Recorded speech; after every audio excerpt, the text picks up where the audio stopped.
Բարև ձեզ, եթերում օրվա ամփոփումն է, ձեզ հետ է Արփինե Նավասարդյանը, 18:00-ի դրությամբ առանձնացրել ենք հետևյալ լուրերը։ Նիկոլ Փաշինյանը հայտարարել է, քանի դեռ Հայաստանը պաշտոնապես չի դիմել Եվրամիությանն անդամագրվելու համար կամ Եվրամիության անդամության թեկնածուի կարգավիճակին, շատ մոտ չէ որևէ հանրաքվե անելն անտրամաբանական է։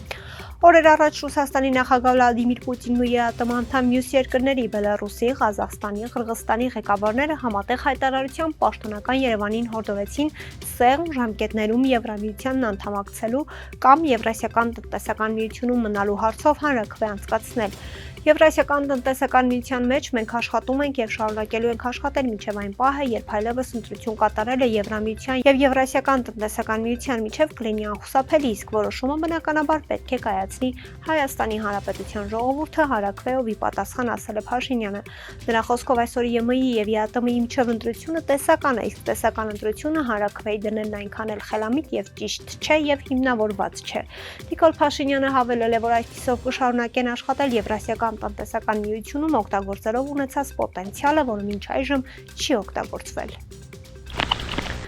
Այսօր Նիկոլ Փաշինյանի ծննդյան օրն է, վերջինս դարձավ 51 տարեկան։ Փաշինյանը հեռախոսազրույց է ունեցել Ռուսաստանի նախագահ Վլադիմիր Պուտինի հետ, որի ընթացքում Պուտինը շնորհավորել է Փաշինյանին ծննդյան օրվա կապակցությամբ։ Կառավարության հաղորդմամբ զրուցակիցները մտքեր են փոխանակել երկկողմ եւ բազմակողմ օրակարգի ընթացիկ հարցերի շուրջ։ Փաշինյանը ռուս գործընկերոջը շնորհակալություն է հայտնել տարընթերցումների առիթ տվող մի շարք հարցերի վերաբերյալ հավասարակշռված դիրքորոշումների, բարեկամական տոնայնության, ինչպես նաեւ աջակցության համար։ Կրեմլից հաղորդում են, որ հեռախոսազրույցի ընթացքում քննարկվել են մայիսի 29-ին Աստանայում կայացած ԵԱՏՄ գագաթնաժողովի արդյունքները։ Ծննդյան օրը չի ընդհատել Փաշինյանի քարոզարշավը, որը շարունակվել է Երևանում։ Մալաթիա Սեբաստիա վարչակարգ պատերազմում որդուն եւ թոռանը կորցրած կինը Մարիամ Վարդանյանը Նիկոլ Փաշինյանի համար սև սիրտ էր բերել, սակայն ոստիկանները հուզված կնոջը թույլ չտվեցին մոտենալ Փաշինյանին։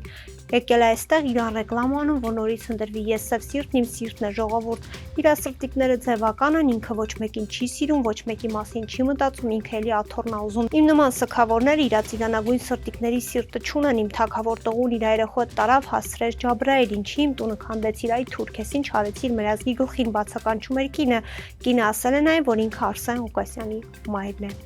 Դատախազությունը հաղորդում է, թե մարտի 1-ի գործով նոր քրեական գործ է հարուցել 4 բանակային կորպուսների նախկին հրամանատարների նկատմամբ։ Ըստ պաշտոնական հաղորդագրության 4-րդ բանակային կորպուսի նախկին հրամանատար Պողոս Պողոսյանը, 2-րդ բանակային կորպուսի նախկին հրամանատար Վալերի Գրիգորյանը, 5-րդ բանակային կորպուսի հրամանատար Հայկ Ազբաղմանյանը եւ 3-րդ բանակային կորպուսի նախկին հրամանատար Լևոն Երանոսյանը մեղադրվում են պաշտոնական լիազորություններն անցնելուն օժանդակելու համար, որն էական վնաս է պատճառել, առաջացնելով ծանր հետևանքներ։ Խորհրդարանական ընտրություններից օրեր առաջ հրապարակված հաղորդագրության համաձայն մեղադրյալները օժանդակել են պաշտպանության նախարար Միքայել Հարությունյանի եւ մի շարք այլ բարձրաստիճան պաշտոնյաների, այդ թվում մարտի 1-ի գործով մեղադրյալներ Ռոբերտ Քոչարյանի, Սեյան Օհանյանի, Յուրի Խաչատրովի կողմից պաշտոնական լիազորությունների չարաշահմանը։ Օրեր առաջ Փաշինյանը հայտարարել էր, թե մարտի 1-ը 100%-ով ու բոլոր մանրամասներով բացահայտված է, իսկ Ռոբերտ Քոչարյանը պետք է նստի։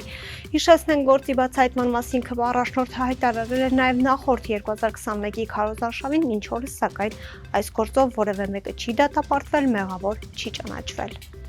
Պաշտպանության նախկին նախարար Դավիթ Տոնոյանը հայտարարել է, որ Սամվել Կարապետյանի օգնությունը բանակին էական ու բազմազան է եղել եւ բավարար օգտակար գնահատանքի արժանի ցանկացած բարեգործություն ու աջակցություն զինված ուժերին, որոնք իրականացվել է մասնավորապես 44 օրյայի ժամանակ։ Դա հավաքական մի ներուժ էր, որը պաշտպանության նախարարության զինված ուժերի օգուտն է եղել։ Մասնավորապես նաեւ Սամվել Կարապետյանի աջակցությունը, որը բավականին էական է եղել, բազմազան է եղել է մինչեւ 2018 թիվը, եղել է 2018 թվականից մինչեւ ռազմական գործողություններ, հուսով եմ, որ հիմա էլ կա։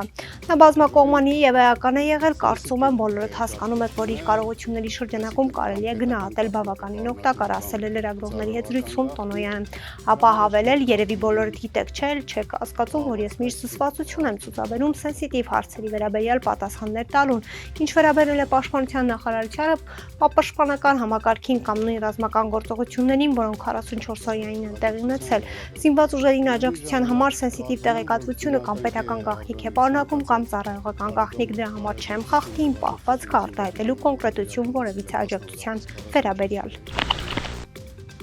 Մի խումբ քաղաքացիներ այսօր բողոքի ակցիան իրականացրել նախագահական նստավայրի առջև, այնուհետև հասարակական գործիչ Գեգամ Օհանյանն անժամկետ նստածույց սկսեց պահանջելով ազատ արձակել արցախցի Արթուր Օսիպյանին։ Ես նստածույց եմ սկսում ու այստեղ եկել եմ որպես քաղաքացի ու որևէ քարոզարշավ կամ այլ քաղաքական գործընթաց չի կարող հանգարել։ Ընդդիմադիր բազմաթիվ քաղաքական ուժերի այս քայլը կփորձեն օգտագործել դիվիդենդ հավաքելու համար, բայց դա բացառվում է։ Իմ նստածույցին կարող են միանալ նրանք, ովքեր ինչ-որ քարոզ չամեքենա չեն կիրառելու, քարոզարշավը չեն բերելու այստեղ։ Ես Արթուր Օսիպյանին չեմ ճանաչում ու 2 օր առաջ էլ իմացա, որ նա 2 անչափահաս երեխա ունի։ Փաստորեն նա կալանավորվել է զուտ այն բանի համար, որ Արցախից տեղահանված է ու համարձակվել է վարչապետի թեկնածուին հարց ուղղել, ասել է Օհանյանը։ Արաբկիում Փաշինյանի հետ վիճաբանությունից հետո կալանավորված Արթուր Օսիպյանը շարունակում է հացադուլը։ Նրա փաստաբանն ավելի վաղ հայտնել էր, որ Օսիպյանը բողոքի ծայրահեղ միջոցը չի դադարեցնի, ինչև իրեն փախած անվանելու իր արժանապատվությունը վիրավորելու համար Նիկոլ Փաշինյանը ներողություն չխնդրի։ Ինքը Նիկոլ Փաշինյանը չի պատրաստվում ներողություն խնդրել արցախցի Արթուր Օսիպյանից։ Նա պիտի ներողություն խնդրի ու իր նման պսևդոէլիտայի ներկայացուցիչները, գիտեք, մենք չգիտենք նրա եւ Ղարաբաղի իշխանության կապերի մասին, թվում է, որ մենք տենց միամիտ ենք, նախորդ շաբաթ ասել էր Փաշինյանը։ Հայաստանի Հանրապետության երկրորդ նախագահ Հայաստան դիմադիր դաշինքի վարչապետի թեկնածու Ռոբերտ Քոչարյանը կարծում է, որ Ուկրաինայի նախագահ Վլադիմիր Զելենսկու Երևանում հնչեցրած հայտարարությունը խթան էր, որ Ռուսաստանին դրդեց որոշակի գործողություններ ձեռնարկել Հայաստանի դեմ։ Այդ մասին նա հայտարարել է ՌԲԿ-ին տված հարցազրույցում, պատասխանելով հայկական ապրանքների վրա Մոսկվայի կողմից կիրառված սահմանափակումների մասին հարցին։ Քոչարյանի խոսքով Ռուսաստանը երկար եւ համբերատար փորձել է Հայաստանի իշխանություններին հասկացնել, որ հանրապետության ներձեցումը Եվրամիության հետ կարող է որոշակի հետևանքների հանգեցնել։ Ավելին Մոսկվան ուղիղ ակնարկել է հնարավոր ռիսկերի մասին, սակայն ինչպես նշել է քաղաքական գործիչը, Ռուսաստանի համբերությունն ի վերջո սպառվել է։ Ինչու հենց հիմա, որովհետև մայիսի սկզբին այստեղ մեծ միջոցառում տեղի ունեցավ Եվրոպական քաղաքական համայնքի գագաթնաժողովը։ Այդ գագաթնաժողովին մասնակցում էր Ուկրաինայի նախագահ Վլադիմիր Զելենսկին եւ Ռուսաստանի հասցեին բավականին ագրեսիվ հայտարարություններ արվեցին։ Կարծում եմ, սա է խթան հանդիսացել, որ Ռուսաստանին դրդել է որոշակի գործողություններ ձեռնարկել, ասել է Քոչարյանը։ Նրա գնահատմամբ Հայաստանի իշխանությունները թերագնահատել են իրավիճակը, կարծելով, որ տեղի ունեցածը բացասական արձագանք չի առաջացնի Ռուսաստանում եւ որ Մոսկվան անտարբեր կմնա այդ իրադարձությունների նկատմամբ։ Քոչարյանը նաեւ ընդգծել է, որ տարածաշրջանում այսօր աշխարհաքաղաքական կենտրոնների միջև պայքար է գնում ազդեցության համար։ Մայիսի 31-ին ավտոմեքենայի եւ մոպեդի բախում է տեղի ունեցել Երևանում ժամը 16:30-ի սահմաններում Զորավար-Անդրանիկի փողոցում թիվ 149-2 հասցեի հարևանությամբ բախվել են Երևանի բնակիչ 23-ամյա Էդգար Գիվարած Mazda Մակնիշի ավտոմեքենան եւ մոպեդը։ Ինչպես հայտնում է ֆոտոլրագրող Գագիկ Շամշյանը, բախման հետևանքով մոպեդը կողաշրջվել է, իսկ մոպեդավարը եւ նրա ուղևոր մարմնական վնասվածքներով տեղափոխվել են Աստղիկ բժշկական կենտրոն։ Դեպքի փաստով քննչական բաժնում նախաձեռնվել է քրեական վարույթ, որտեղ էլ պարզում են հիվանդանոց տեղափոխված մոպեդավարի եւ նրա ուղևորի ինքնությունը։ Այսօրվա համար պատրաստել էինք այսքանը, կհանդիպենք։